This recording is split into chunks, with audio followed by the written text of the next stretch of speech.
Rob Cairns here. Today's SDM interview show is with my good friend Trevor Current.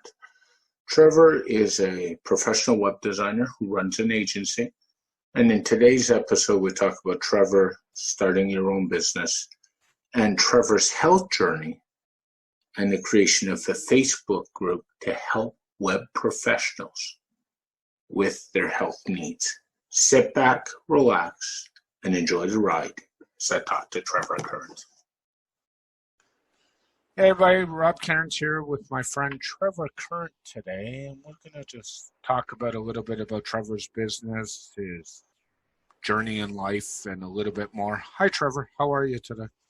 I'm doing great, Rob. How are you? Doing good, thanks.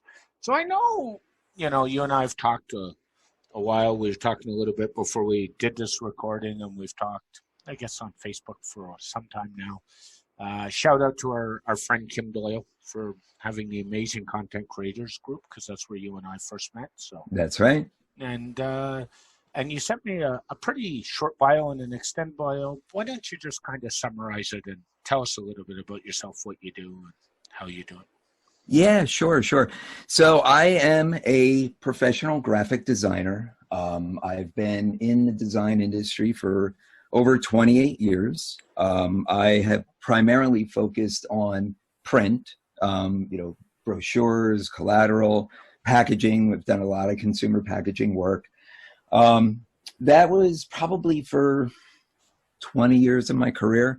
And in 2010, I actually got laid off from my job after 17 years. The economy, as everyone knows, kind of took a dump there. And, as somebody with 20 years of experience, it's not super easy to go out and find a job, because at that point, I'm at the same level as a lot of agency owners, and they are not looking to hire somebody with 20 years of experience. So took the lemons, made some lemonade, started my own agency. And, as with all new businesses, it's a little slow go for a while.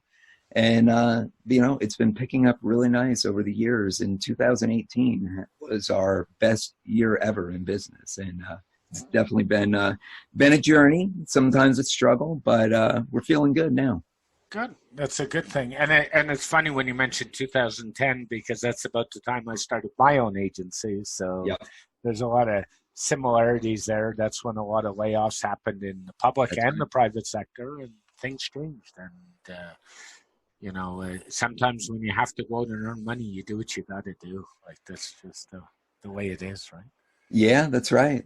I mean, I had already been dabbling in the WordPress space starting in 2009. I had created a photography blog. It was basically something where I could, share my thoughts and ideas about the industry, some tips and how-tos, because I've also have professional training as a photographer. So it was kind of a little hobby thing. And as I'm dabbling in WordPress, I'm like, wow, this is pretty cool. And, I started learning more about frameworks, because frameworks are really kind of just starting to come into play then. And I started with one called iThemes Builder. Yes.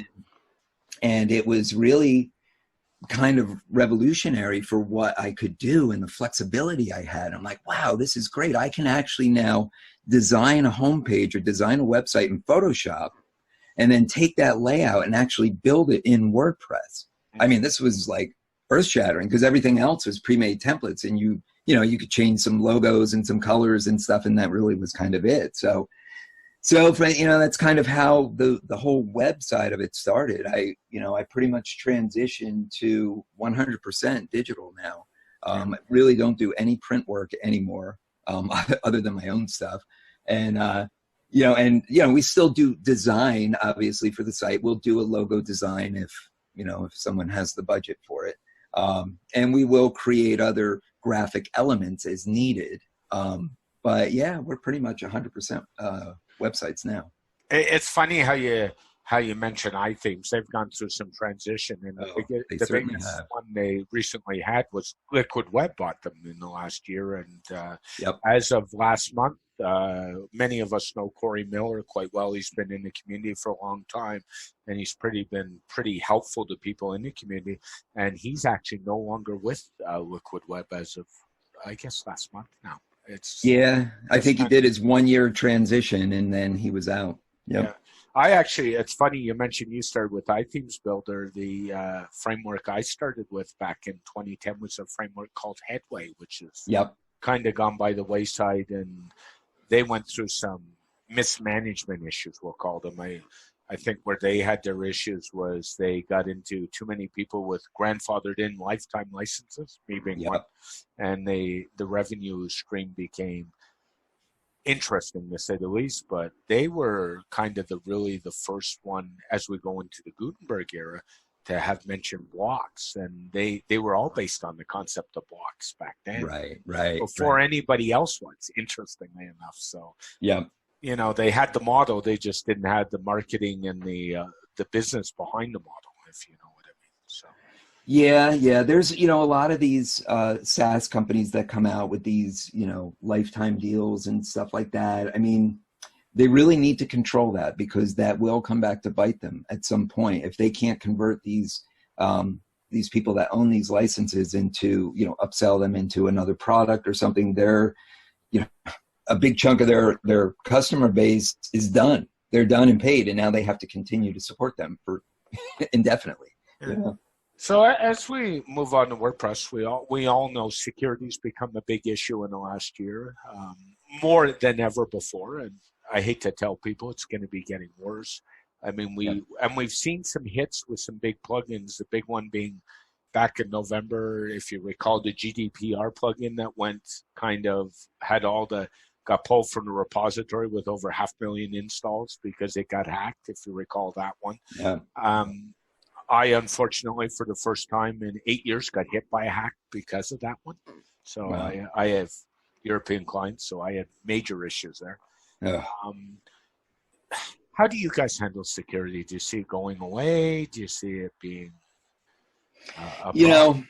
Yeah. Security is huge, and that is definitely something that we make our clients very aware of. It's not. WordPress is not just to set it and forget it. You really have to stay on top of it. You really have to keep your core updated. You have to keep the plugins updated.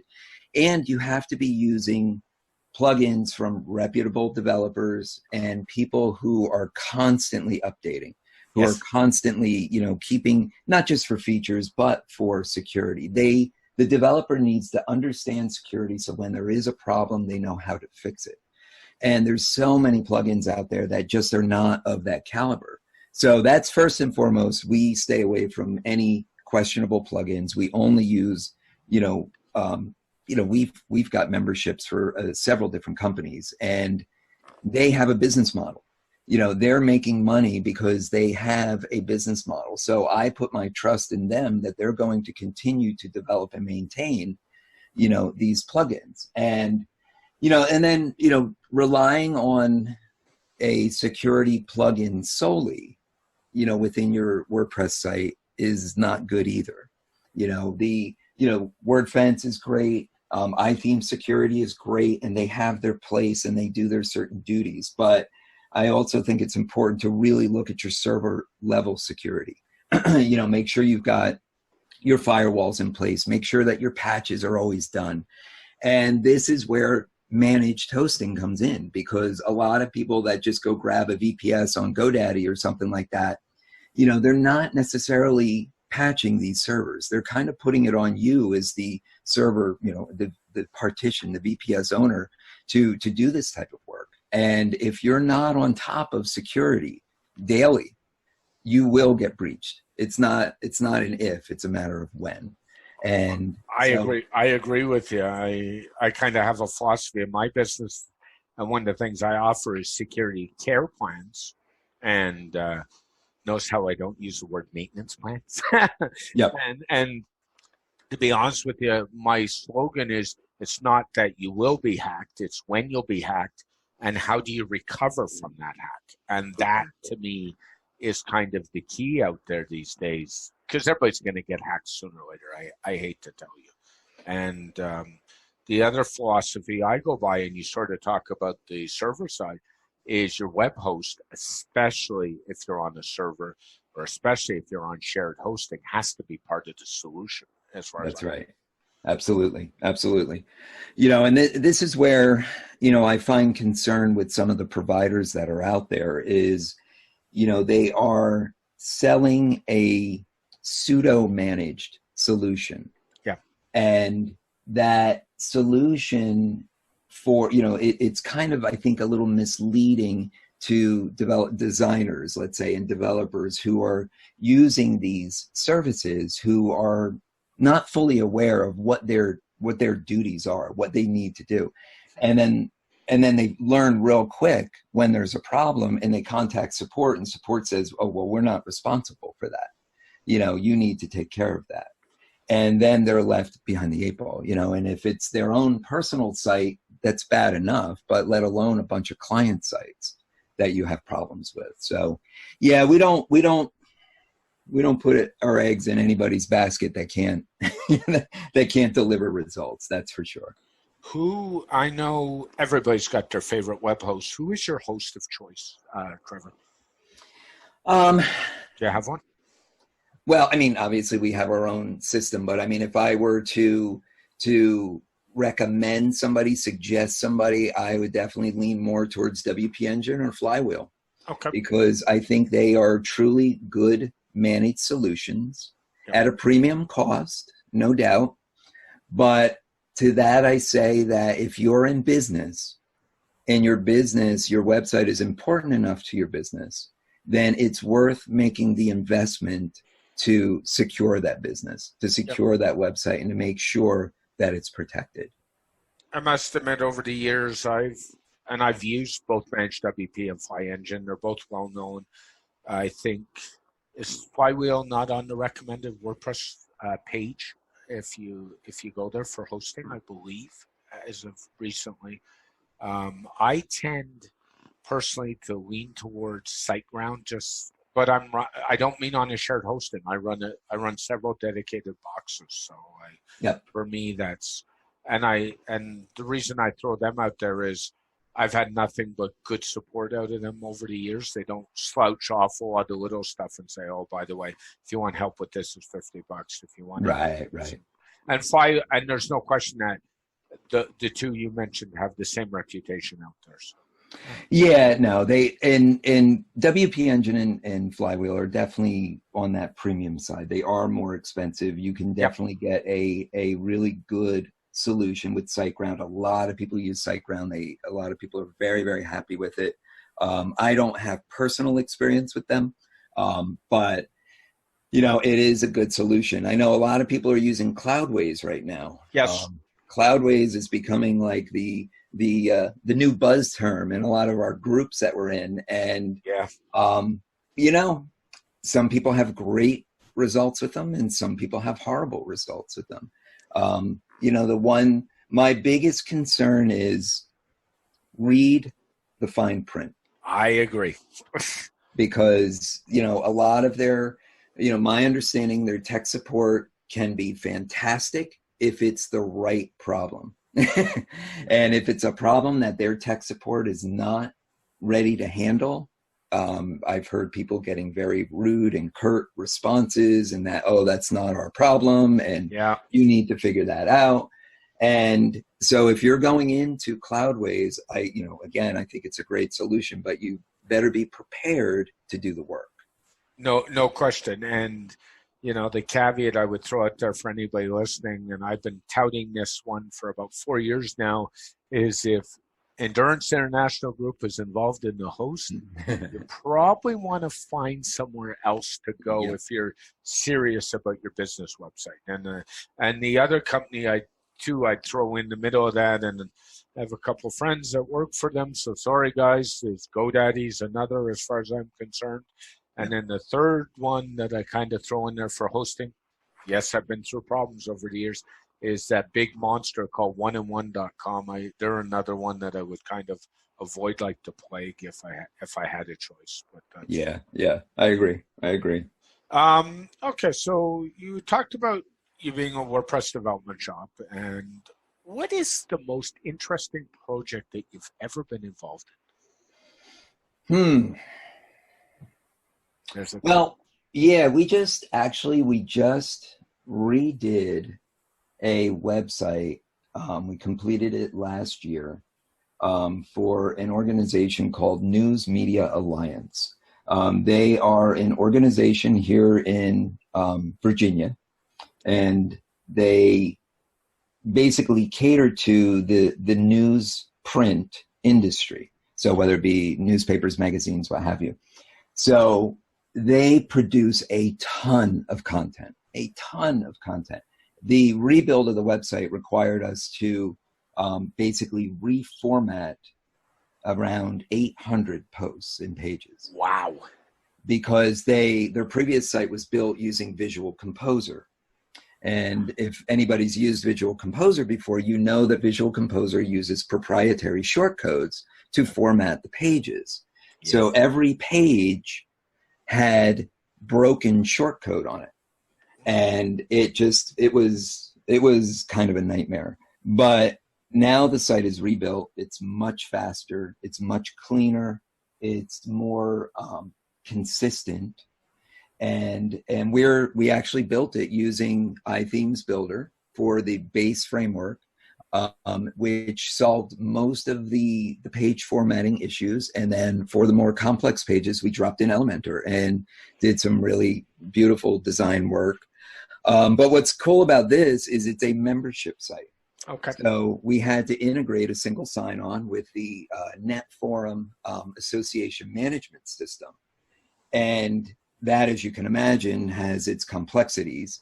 As you know, you're trying to make WordPress, a CMS talk with, this database-driven application, and there's always some challenges in there. Plus, they have other websites, other entities, third-party services that they use that all need to integrate the single sign-on. So that was definitely a challenging project. It was a massive project. It took, honestly, what it really should have only taken about 2 months to complete. But because of approvals and delays and all of the different parties getting involved, it wound up taking like 8 months to complete. Yeah. So, but it was a nice paying project, and it was totally worth doing. So, and in fact, we're actually working on a business directory right now for them. It'll be a subdomain. So it'll be a separate physical site, but it'll have the same basic graphic look. And that's going to be a whole directory listing page where vendors can go in and create their listings and stuff. So it's good. It's great stuff. Now, is Elementor your page builder choice in your agency, or do you kind of switch depending on what you're doing? I try to not use a page builder unless we have to. And the reason being is we can, with our framework, we're able to create a lot of the layouts we need without the overhead of a page builder. And it does help to keep it a little bit leaner, a little bit faster. But yes, when we do need a page builder for that extra formatting, we will use Elementor. I mean, everybody's got their favorites, right? It's either Elementor, Beaver Builder, WP Bakery. Choose one. There's half a dozen, and then you toss in something like Aveda, which has the page builder built into the theme, and away you go, right? I mean, right. Everybody's got their own options. The only thing I would say is I tend to develop with a page builder. I would say if performance is an issue, it's probably on the server side, not the page builder side. So go get some real hosting and fix that problem. We kind of already talked about that a little bit. So yeah. So I want to move on to something. One of the things I really wanted to talk about today was you recently started a group for health issues for web designers on Facebook, which was a great idea. Thank you for starting that. Do you want to talk about a little bit about your health journey and what you've been through and why you started that group? Yeah. This is kind of an interesting story. When I was younger, I had just gotten out of college, and I got my first job at my agency, or at an agency, and I was still single, and I had money and time. Single, money, and time. There you go. Yeah. So what do you do, right? So I was like, all right, well, some of my friends, they're still in school. I'm out working, so I joined the gym. I started working out all the time. I Then, you know, now that I've got my own money, I'm like, you know what? I've always wanted to try karate. So, you know, I'm gonna go try that and see if I like it, you know. So I started training in karate. It was actually October of 1990. Never forget it. And that changed my life. Great. It really did. You know, I was always a thin kid, a little kid. You know, when I was just actually telling my son this the other day. When I graduated high school, I was 5 feet 9 inches tall, and I weighed 135 pounds at 18 years old. So, you know, I obviously I was little. I kept growing, of course, in height, but I wasn't getting real big, you know. So it was important to me to start working out. So I started working out. I started training in karate. Karate built an incredible amount of confidence, but also with my body type, it allowed me to do a lot of stuff that, you know, I might not have been able to do, you know, under different circumstances. So I really took to karate. I trained and trained. I trained diligently for 6 years and got my, I earned my black belt, my first degree black belt. And during that time, I had now grown to be 6 foot 1 inch tall and 185 pounds of solid muscle.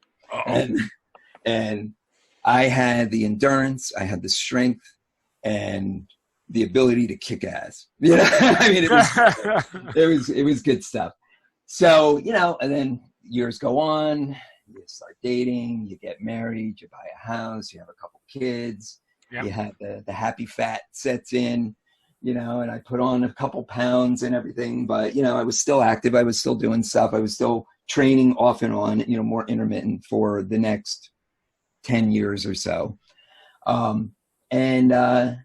You know, and it was pretty good, but, you know, it was getting a little heavy. Then the kids came along, and in 2013, it was October of 2013. I had a sinus infection. Uh-oh. And it was that time of the year, the fall, the cold weather was rolling in. So I went to the doctor to get an antibiotic. And during this time, I'd been sneezing a lot, and I kept biting my tongue. And it was irritated. I kept putting stuff on it to try and numb the pain and whatever, but it really wasn't working. And I said to the doc more matter-of-factly, I said, oh, by the way, I said, you know, look at this thing on my tongue. You know, do you have anything you can prescribe a little stronger to numb it? He looks at it and he said, that doesn't look right. He said, you need to go see an oral surgeon. I said, well, what do you mean? I said, I've just been biting, I've been sneezing. And he says, no, he said, if you were just biting it, it would still heal itself, but it's not healing. So I went to an oral surgeon. He didn't like the looks of it. He did a biopsy, and a week later I found out it was cancer. Oh, shit. And I had been diagnosed at 44 years old with oral cancer. Never smoked, never chewed tobacco, social drinking, right? You know, so no, you know, hard alcohol intake. You know, there was no reason for me to get oral cancer. And my doctors always all said, you know, you're just unfortunately one of the unlucky ones. And apparently this is becoming more prevalent in men in their mid-40s who are getting it for no reason. Yeah. So went in for surgery in December. It started radiation in January and went through 6 weeks of that. And probably about week 3, it was like I ran into a brick wall. Uh-oh. I could barely get out of bed in the morning. I was in pain. It was the most horrible experience I've ever gone through. And you know, to say it sucked would be an understatement. So, you know, I made it through. I, you know, finished my radiation. I slowly started healing. But because of radiation, it often gives you some wonderful, long-lasting side effects. One of which, for me, is severe neck issues. Yeah. During the radiation, it had contracted all of the muscles in my neck. to the point where it was restricting on my esophagus. And my esophagus actually shrank to the point where I was choking on an Advil. Oh, God. I had to go in for a procedure to actually have my throat stretched. And the doctor said that my throat was the diameter of a baby. Wow. He actually had to use a baby scope to try and stretch it. So needless to say, I couldn't eat, right? I was on a liquid diet. So at the time when I was diagnosed, I was 207 pounds. At 6'1", you could see a little around the middle, but I didn't look too bad. I wound up getting down to 153 pounds. Wow. And if you can imagine somebody of my height at that weight, I did not look good. So, a year goes by, my metabolism, is still really fast. I'm still burning through food. I'm able to eat more. I had a couple procedures done, and that really helped. So I was slowly putting weight back on. But I'm also getting older, right, at the same time. So when you get older, you don't heal from things as quickly. You don't recover. That's why you hear all the guys that are, older, when they go to the gym and they pull a muscle and it takes like a month for it to heal, Too much. Yeah. So, you couple that on top of it, so it was difficult. Yeah. But I am happy to report that, I'm 5 years cancer free. Right. For the most part, I'm kind of back to normal. It's never normal. It's the new normal. The new normal. The new normal. And, and I'm doing well. I'm back up to 185. So I really don't have a lot of extra on me, which is good. I feel good. I have a spring in my step. I feel, in general, I feel really good. But the desk job is what has been taking a toll. 28 years of sitting in front of a computer or sitting at an artboard, applies so much pressure in the low back. You get the computer neck where you're like leaning in towards the keyboard. You're leaning in towards the monitor, just like the way you're sitting right now, Rob. I know. And, it's funny because it does take its toll. And absolutely. I've got, right now I've got a new chair on order. I actually ordered a gamer's chair this week. So that's excellent. I got one on order. I do go out and stretch more than most people. Every couple hours I go for a walk. Yep. I've got 3 little dogs that insist they go out all the time or they start barking at me. So good. They're like my savior. I mean, I work from a home office. And I've been through similar. I mean, I'm 51. At 41, I found out I was diabetic the hard way. I had been not well for a long time, for about 6 months.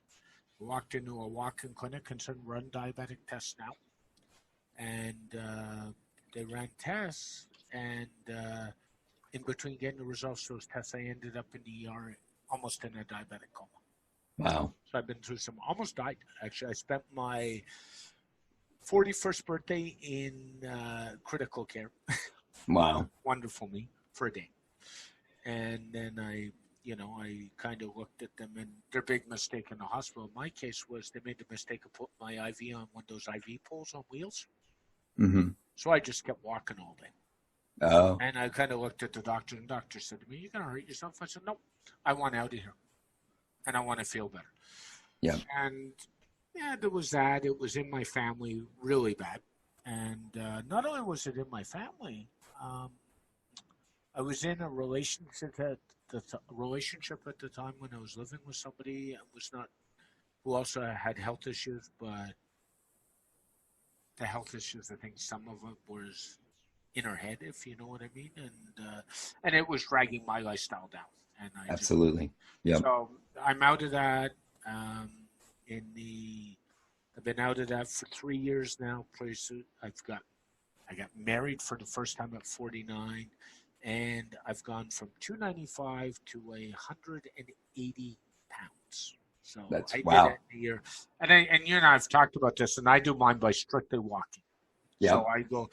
The gym, unfortunately for me, is boring. If I don't have a ball to chase or somebody to go after, it doesn't work for me. So I go for a walk every day. And I probably walk 5 kilometers a day on a daily basis, but you have to do something.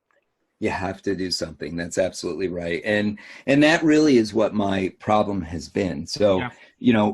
Again, kind of compounded with this, starting my business in 2010, kind of having, a slow growth. 2013 was looking really good. I had landed a couple clients. I was doing pretty good. I was like, finally, we're starting to see some real growth here. Yep. Then I get sick. I basically lost the year of 2014, because between recovery and just kind of rebuilding, this first 6 months of the year were horrible. But the last 6 months got better.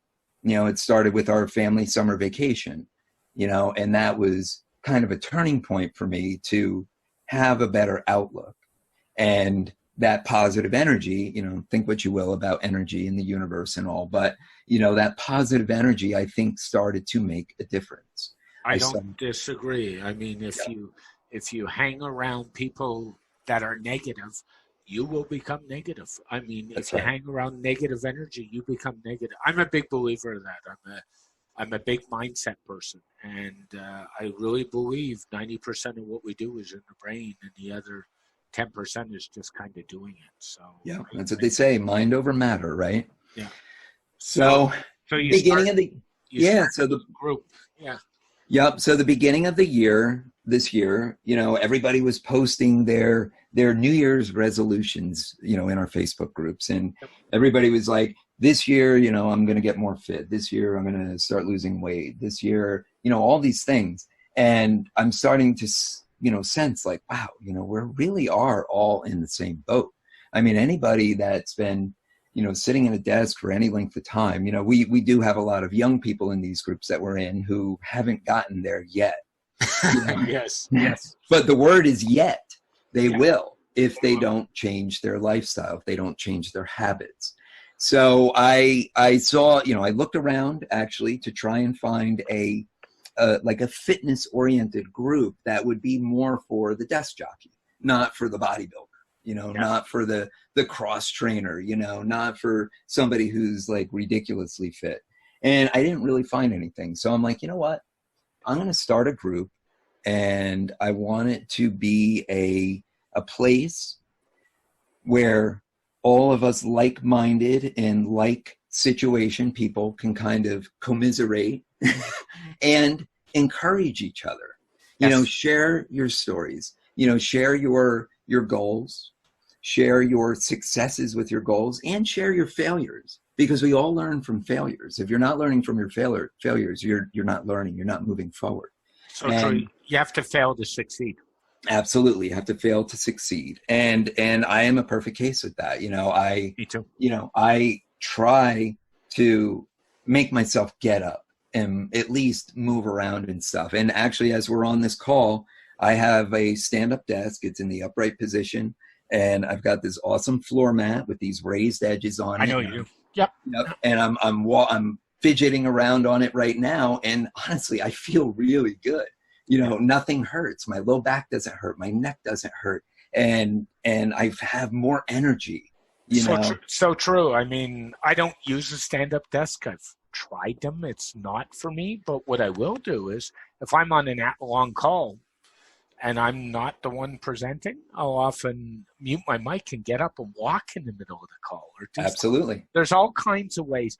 And it's something they miss in the corporate world. And by that, I mean, we all deal with corporate clients, but in the strict corporate world, they don't get this. And I worked for one of Toronto's biggest hospitals, and they didn't get this, because what they really want is what I call bums in the seats kind of deal. They don't care. They just want production, and they haven't realized.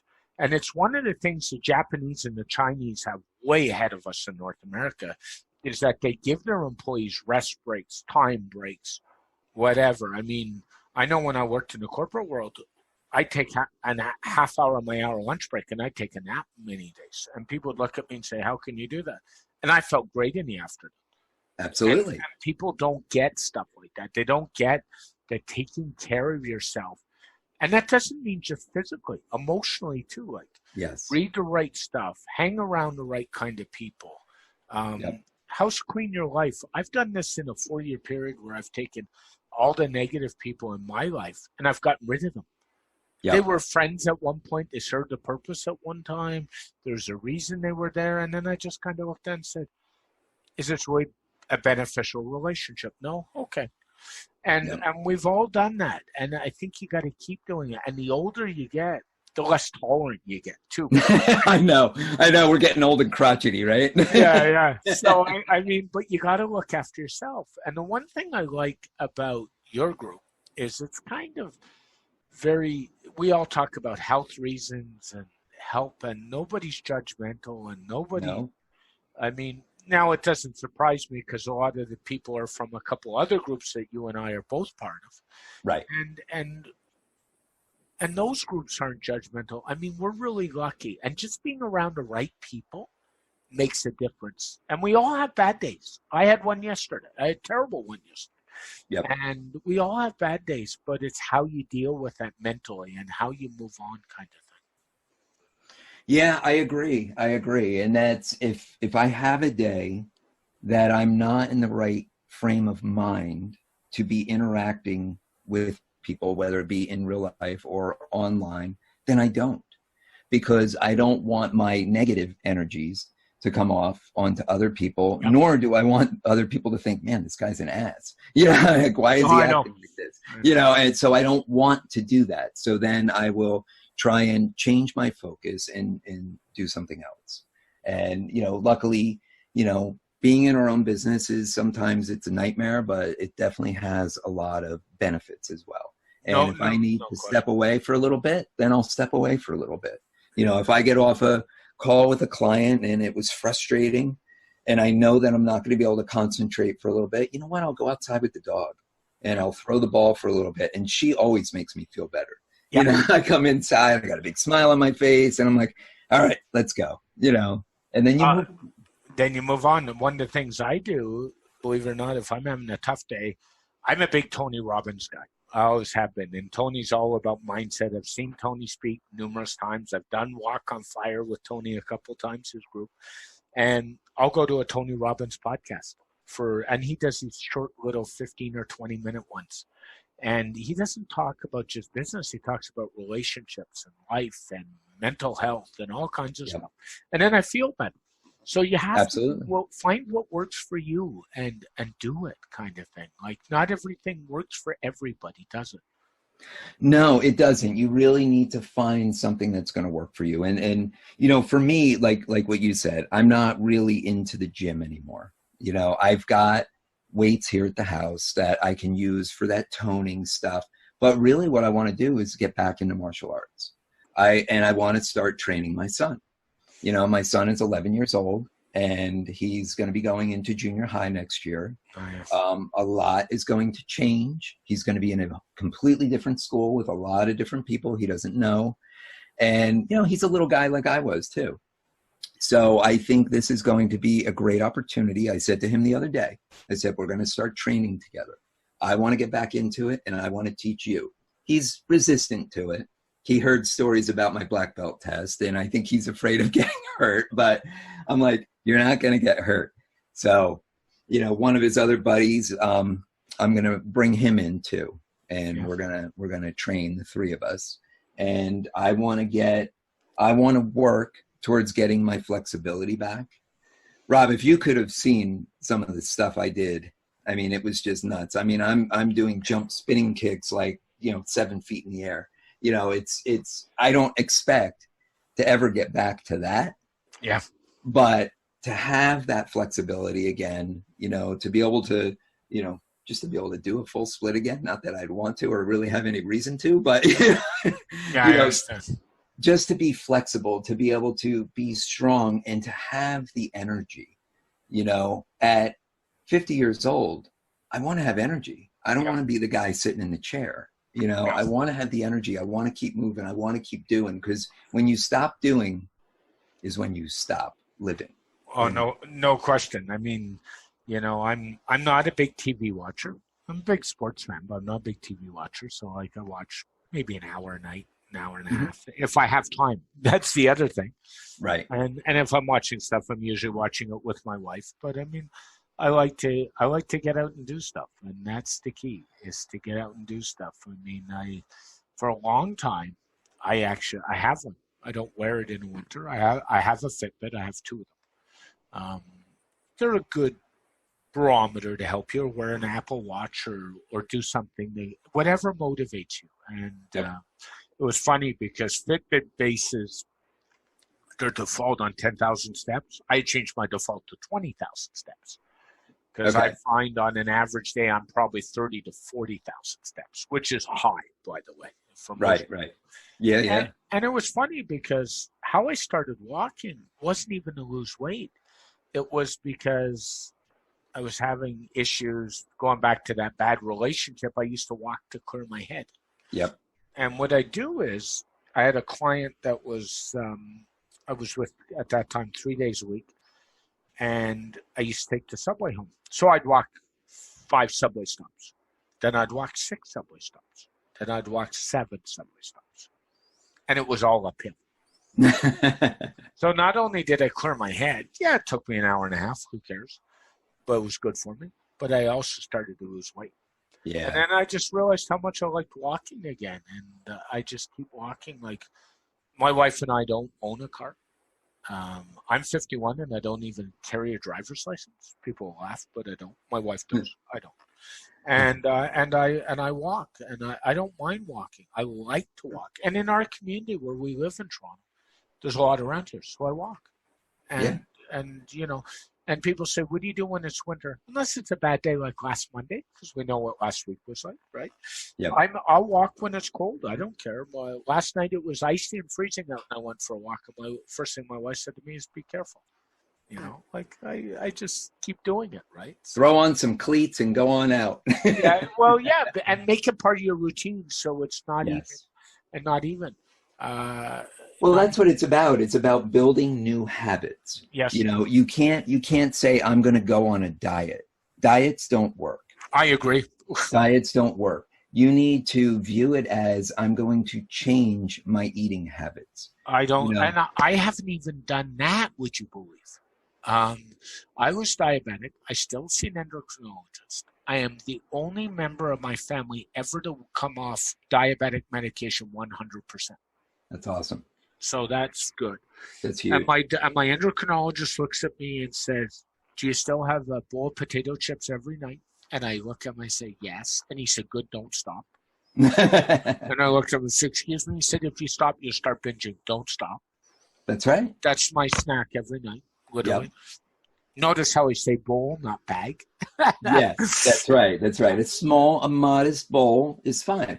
Well, that's it. It's moderation, right?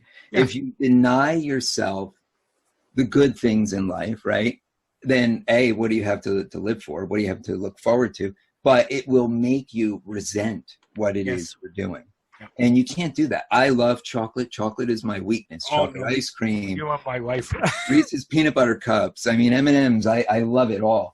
But obviously I can't just sit there and eat it, handful after handful. But, I don't want to not eat it either, because then I'll crave it and then binge on it, right? And the binging is the problem. You don't want to do that. I agree. A little bit a day, I need to send you some real good old Canadian Smarties, by the way. You've heard of Smarties, I think. Oh, yeah. You can't get them in the U.S. It's funny.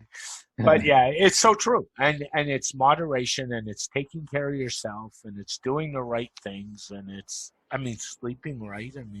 I try to get 8 hours of sleep a night. Like you, I don't know what your work habits are like, but occasionally I'll get on a roll at 9 o'clock at night, and I'll just... If I have nothing on the next day, I'll get into a project, and then before you know it, it's 1:30 in the morning, and that's what we do, right? So right. Well, I try not to do that. I do have 2 younger kids at home, so I do try to wrap up my work day at 6 or 6:30, dinner time, and I try not to go back to it if I can. Yeah. Obviously, if I have something pressing, of course, then I need to get it done. But I really do like to take that those evening hours and spend it with the family. You know, my kids, they're 11 and 13, and the four of us still jam all on the couch and watch TV for a few hours together. And then the dog climbs up on top of us, our 85-pound shepherd, you know.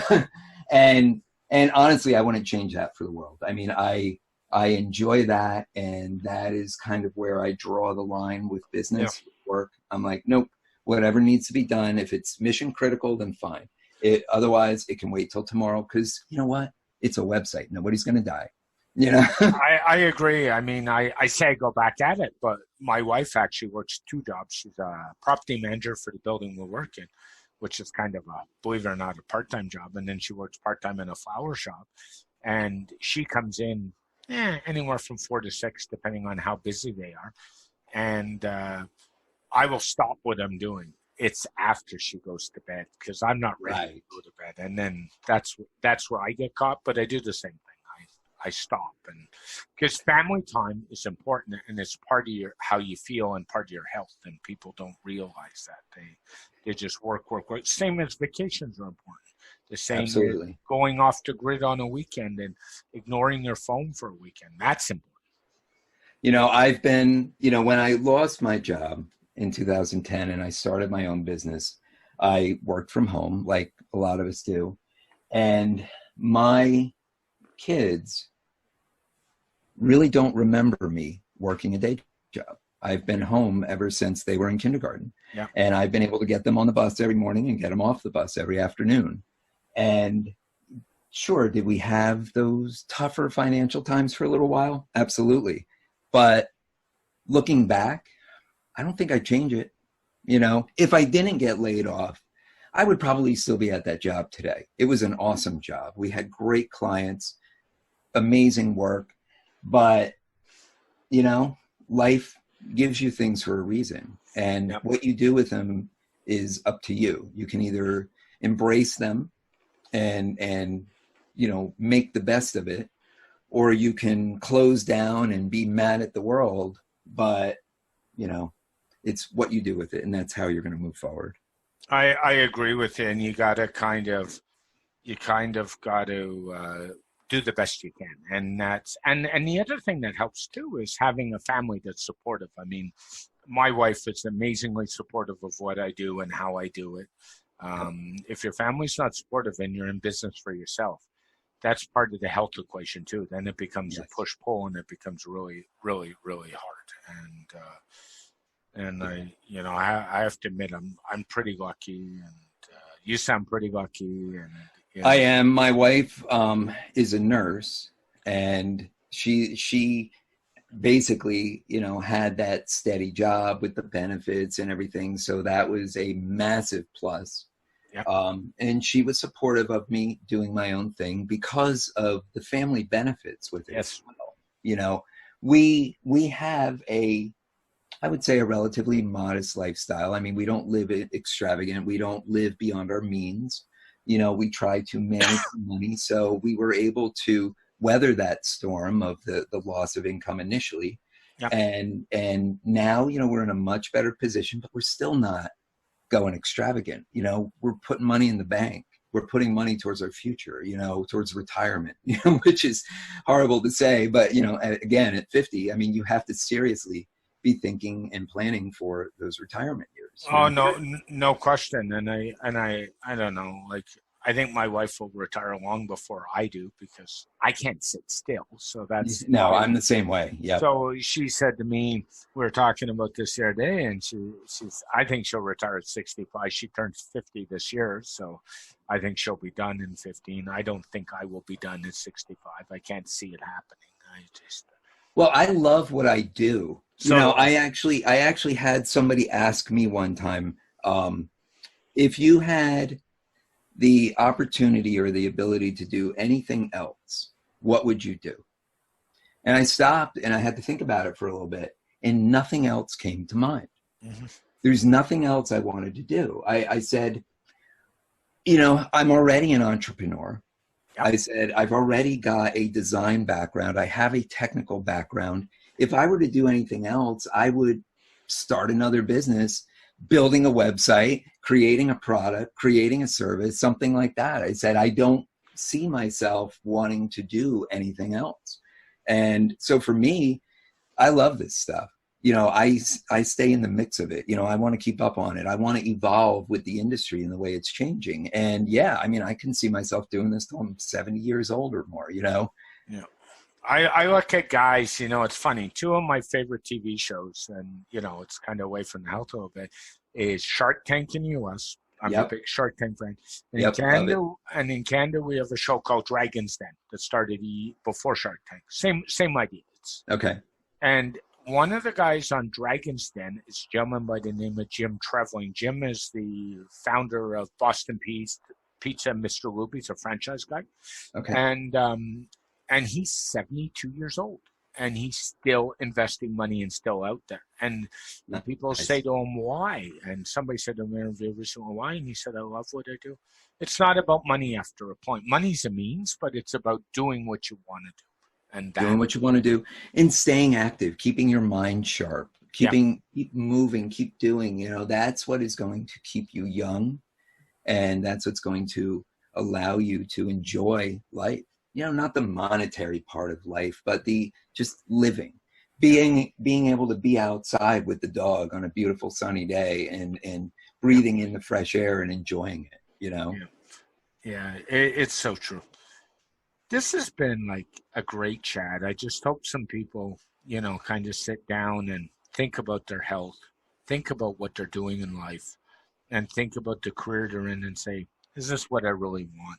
And I think that's really important. And if they do that, I think the average person will be much better off. I agree. You really need to not take life for granted. Yeah. Because anything can change at any time, whether it be with your own personal health or a loved one. Yep. You know, your whole world can get turned upside down really quick.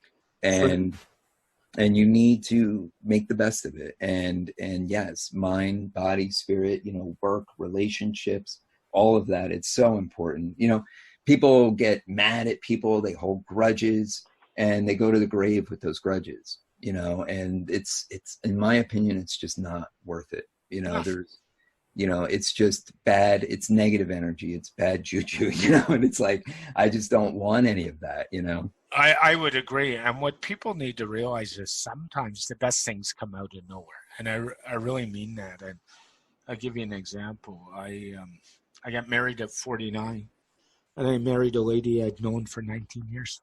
We had been friends. Actually dated 19 years ago, and then got back to seeing each other. Circumstances in life changed, and we got married, and life hasn't been better. So those people who think that sometimes, you know, things aren't worth waiting for, that's a classic example. I mean, you got to, sometimes things just take time, and sometimes things come out of nowhere. If you had asked me 10 years ago if I ever thought our friendship would go anywhere, I would have said no. We were great friends, and you know, sure, sometimes things change. So that's right. Anyway, thanks for joining me. How do people get a hold of you if they want some web stuff done? Where's the best place to get you besides Facebook? Because obviously I'm all over Facebook. Over at my website, currentmediagroup.net. You can see all of the services that we offer, some portfolio of some work. You know, the fitness group, I mean, if this is your cup of tea, I would love for you guys to be a part of it. You know, you go onto Facebook, you can search for Web Dev Fitness, or actually just go to webdevfitness.com. The domain forwards over to the group. So yeah. Until I put a website up for it. Yeah. Oh, so you and I need to get busy? Is that what we're That's right. Yeah. But thanks again, Trevor, and have an awesome day, and be well. You too. It was great chatting. Thank you. The SDM interview show has been brought to you by StunningDigitalMarketing.com, the website agency based in Toronto, Ontario, Canada that works worldwide to help your business and your marketing digitally succeed. If you want more information, please jump on over to our website at StunningDigitalMarketing.com, our Facebook page at Facebook.com/StunningDigitalMarketing. Feel free to tweet at our CEO at Rob Cairns on Twitter, or feel free to contact us in any way via the contact form on our website. We'd be glad to answer any questions or help you in any way we can. This show has been dedicated to Rob Cairns' late father, Bruce Cairns, that he misses very much, and keep working and make your business succeed. Keep your feet on the ground and keep reaching for the stars. Have a great week, everybody. Bye for now.